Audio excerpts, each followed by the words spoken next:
السلام عليكم، ازيكم يا حلوين؟ عاملين ايه؟ يا رب تكونوا بخير. معاكم من عيش وملح. وحشتوني جدا. بقالي يومين ما نزلتش اي حاجه معاكم. معلش بقى، الظروف خارجه يعني عن ارادتي. المهم دلوقتي هنعمل مع بعض طاجن حلو قوي ينفعنا في جو الصيف والحر اللي احنا فيه، بدون تسبيكه، بدون طماطم، بدون تفاصيل. جايبه من السوق ملوخيه خضراء حلوه قوي. الخضار النهارده فظيع في السوق، الطماطم ب60 جنيه. البطاطس هي الكويسة، والفلفل ب15، البطاطس ب15.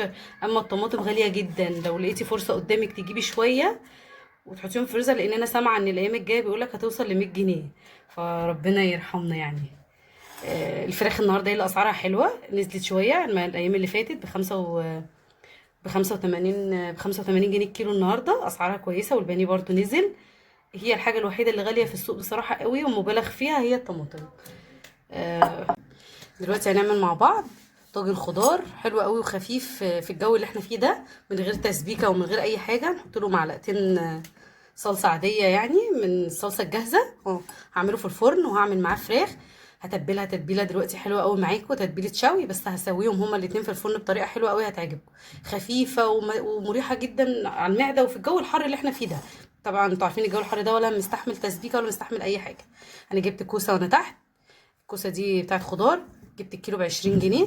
جبت جزر برضو الكيلو ب20 جنيه، معرفش هو كده ولا ايه. بطاطس الوحيده اللي ب15. بقى الملوخيه اوريكم طريقه الملوخيه حلوه قوي، تفضلوا محتفظين ازاي بيها خضره حتى بعد ما تعملوها. هروح اجهز الخضار واجهز. وكده بقى ايه اول حاجه هنعملها؟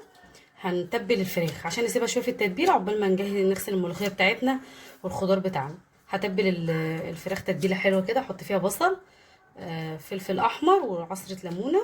هنضربهم كده في الكبه. فص توم واحد بس، صغير كمان، انا بس عايزه الريحه، مش عايزه اي حاجه كده. بسم الله.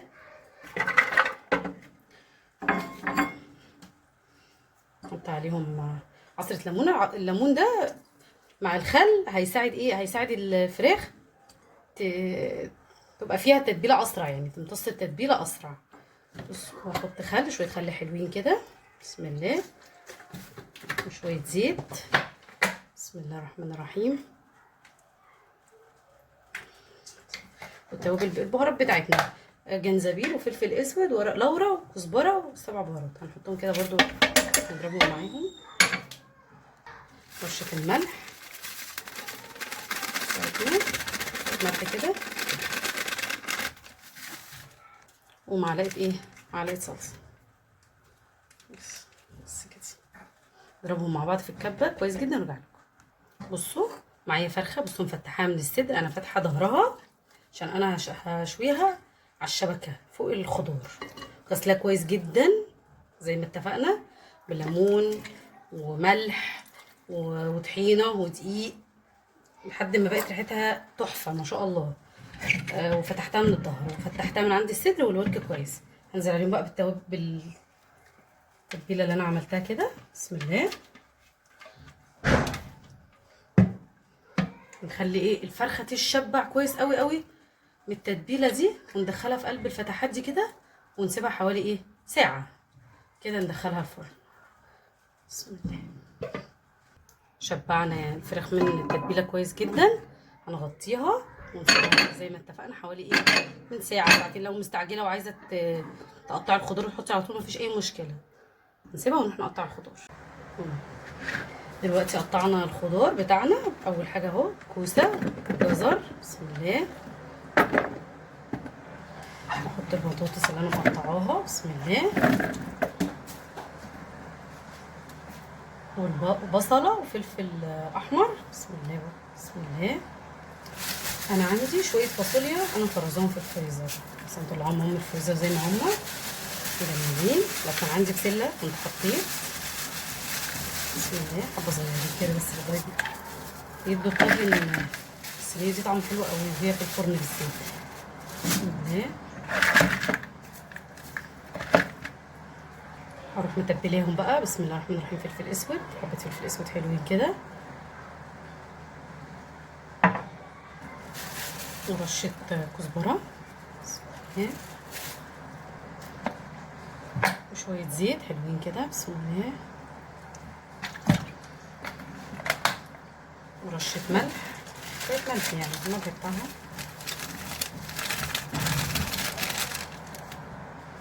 مقلباهم مع بعض ايه كويس جدا.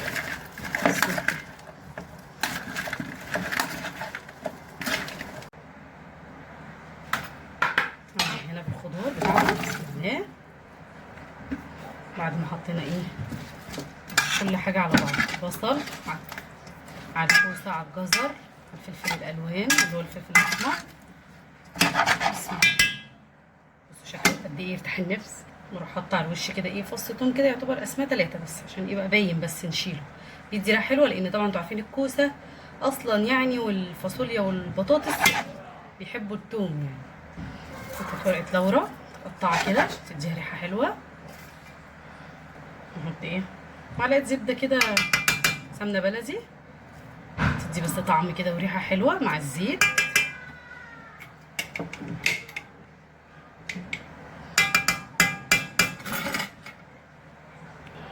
شكلها. ودي بقى ايه 3 معالق صلصه جاهزه. بسم الله، حاطه ندوبتهم في قلب الميه كده. بس اخر حاجه بقى هعملها، اروح حاطه الفرخه اللي انا متبلاها للشوي وهنا فوق على الصينيه كده اهو. الصينيه بتاعتنا بقت جاهزه، حطينا الفراخ على الشبكه وهنحطها تستوي فوق الخضار اللي احنا عملناه. الشبكه فوق الصينيه، هندخلها الفرن دلوقتي. هتقعد تقريبا ساعه، ساعه وربع، ساعه ونص على حسب الفراخ والخضار لما يستوي. طبعا لو الخضار استوى الاول هنروح مطلعين الخضار وسايبين الفراخ تكمل سوا عادي جدا في الفرن. بس ان شاء الله هيستوي كلهم مع بعض باذن الله، عشان انا مقطعه الخضار مكعبات تخينه شويه عشان تاخد راحتها في السوا وما تتهريش وتفضل زي ما هي فريش كده معانا. بصوا بقى هنا غسلت الملوخيه كويس جدا جدا بعد ما قرطفتها. بصوا اغسلوها كويس قوي، اي خضار بنحطوا خل اغسلوها كويس قوي في ميه جاريه وغيروا الميه عليها كذا مره. انتوا عارفين الحاجات دي كلها بتبقى مرشوشه، فانا قعدت اغسل في الملوخيه كويس جدا. عايزينها بقى تفضل محافظه على لونها الحلو ده لحد حتى ما تعمليها وتحطيها في الشوربه. ما تغسليهاش وتحطيها في مصفى، ما تسيبيهاش تصفي، لا فوطه نظيفه زي دي كده، حاجه يعني قماشه بيضه كده نظيفه زي دي، انا مش بستخدمها سايباها ليها. بروح حطاها اهي في النص اهي بسم الله، واروح ايه مطبقاها كده بسم الله كده كده كده.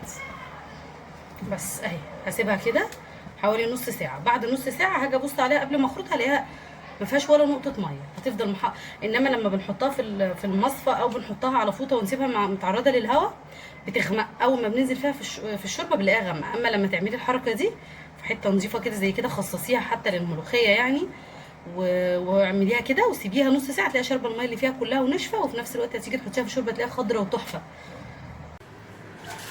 بصوا ما شاء الله الاكل خلص، اكلنا خلص اهو. بصوا الفراخ لونها حلو ازاي، والخضار ما شاء الله استوى وطعمه ريحته تحفه ما شاء الله.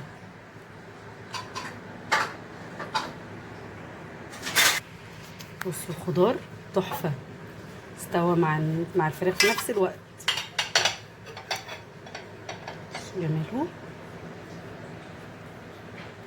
بصوا ما شاء الله.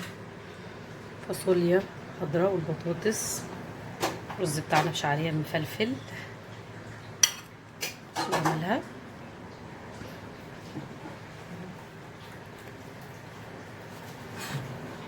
بصوا شكل الملوخيه الخضراء، بصوا خضراء ازاي، ما غمقتش ولا اي حاجه، عشان زي ما وريتها لكم كده ازاي تنشفوها. بصوا محتفظه بلونها ازاي وجمالها. يا رب يكون الاكل عجبكم وتكونوا خدتوا فكره في الصيف وفي الحر اللي احنا فيه ده.